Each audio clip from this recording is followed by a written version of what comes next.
Korean drama lovely রানার আপনি যতবারই দেখেন না কেন প্রতিবারই মনে হবে যেন নিয়তি তাদের আগে থেকেই বেঁধে রেখেছিল।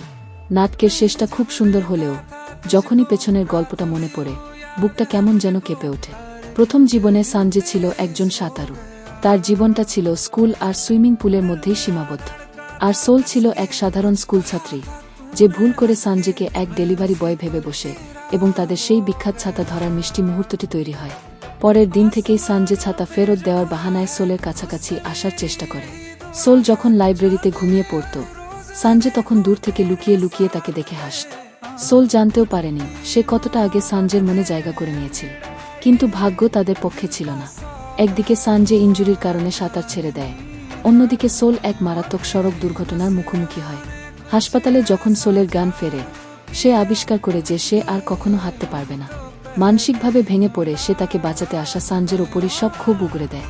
এর বহু বছর পর